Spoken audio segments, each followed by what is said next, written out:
this video, I'm going to talk about 5 things that any high school student, but in particular homeschoolers, can do over the summer in order to make sure that they stay connected with their community and continue to make an impact and be involved even over the summer when school is out.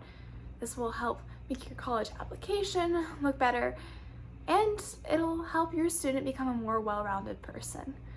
My name is Rachel, and I'm a homeschooled student that lives in a fairly rural part of Western North Carolina, and all 5 things are activities that I've had experience with and would like to share with you because I would definitely recommend any high schooler participate in them through the course of their high school summers.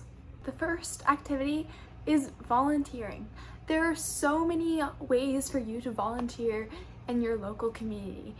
Obviously there's clubs or different mission opportunities like picking up trash along the side of the road or going to help with soup kitchens, but there's lots of other activities too.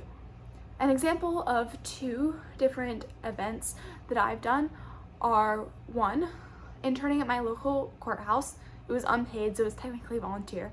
And 2, working at my local library, but also as a volunteer, so I did a lot of shelving books. One other activity I have been able to do for the last 3 summers, going on 4, is volunteering and helping with my church's local VBS. Although your student isn't being paid, it's a great opportunity for them to learn new skills and also just have community service hours on their college transcript. Additionally, it's good to foster a child's willingness to be able to be a part of their community and be able to provide a helping hand, even if they're not receiving monetary compensation. There's a lot of ways to volunteer in your local community. You can talk to local schools, talk to churches, talk to libraries, and I'm sure you'll be able to find great volunteer activities that can fit into your student schedule and that they'll enjoy. The second activity is a summer job. Now, obviously a lot of students already do this, whether it's working at Chick-fil-A or the local coffee shop. This can be a great opportunity for kids to make a little money while also learning a new task. My suggestion though for students is that they be careful when deciding to pick up a summer job. Make sure that your company or the business that you work with is alright if you drop down on hours when the school year starts. It's even a great idea to choose to work at somewhere that only operates over the summer, like an ice cream shop or a miniature golf place. Also, you want to make sure that not only are you financially being awarded for a job, but that you enjoy it, that you're learning something along the way. Once a job becomes boring, it may be the time to move on. Though, of course, in your actual job life and career life as an adult, this isn't an okay work ethic.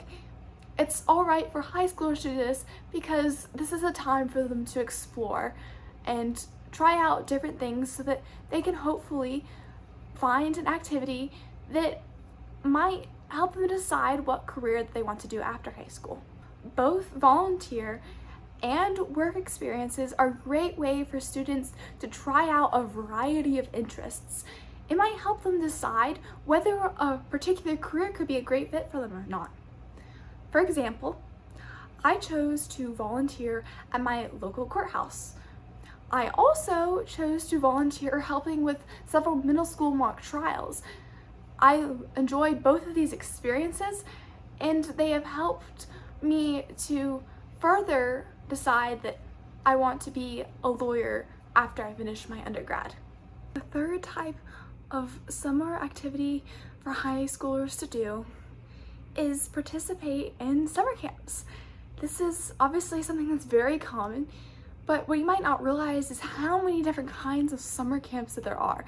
Obviously, people will oftentimes think of the outdoor, recreational, summer camp, social life type one that you might go to, and you go ziplining, you play at the pool, you have the snack bar, all those types of things, and those are great.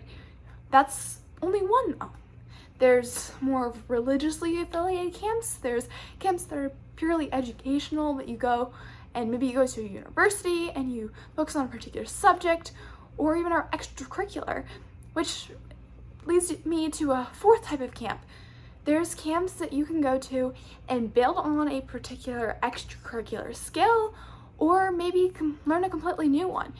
For example, if you're looking to try out for volleyball in the fall, you might choose to participate in a volleyball camp over the summer so that you can improve your skills and give yourself a better chance of making it onto the team. You might also be a star volleyball player already, so you could go to a camp in order to make yourself even better. Some examples of camps that I've done in the past are typical recreational camps, violin camps at universities. I'm going to a camp at UNC Chapel Hill this summer, and I'm also going to be going to a mock trial camp.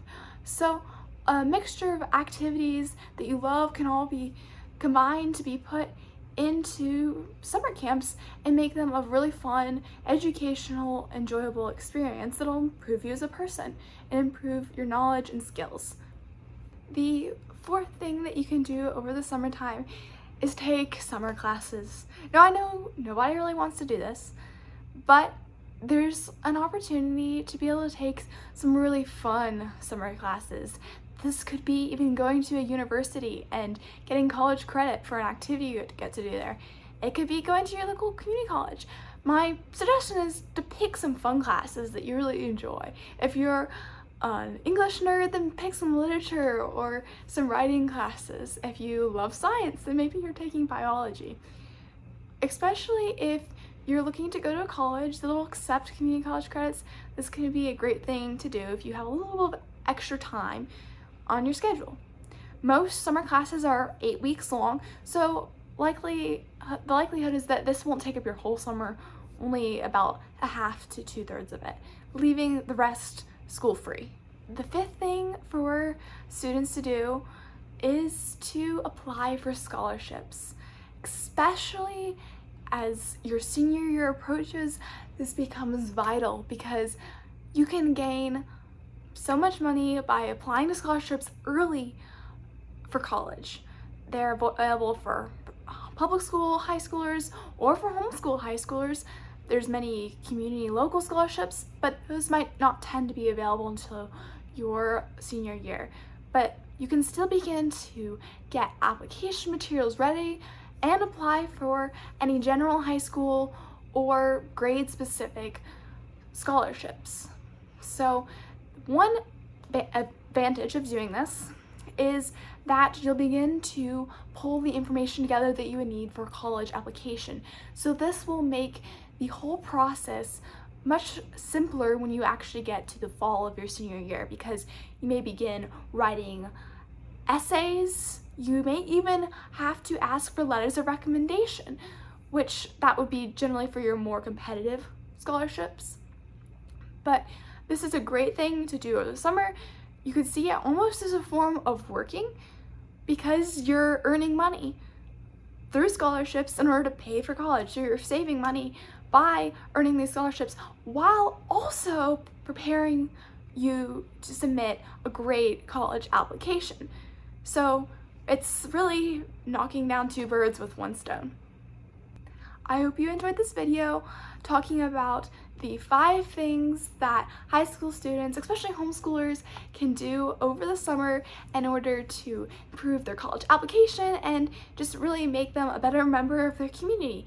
As a review, those 5 things were volunteering, working, going to summer camps, taking summer classes, and finally applying for scholarships. If you enjoyed this video, please like and subscribe. If you have any other suggestions on what high schoolers should be doing over their summers, please leave those in the comments below.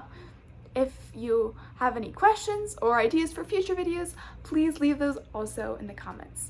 I hope you found this video helpful and thank you for watching.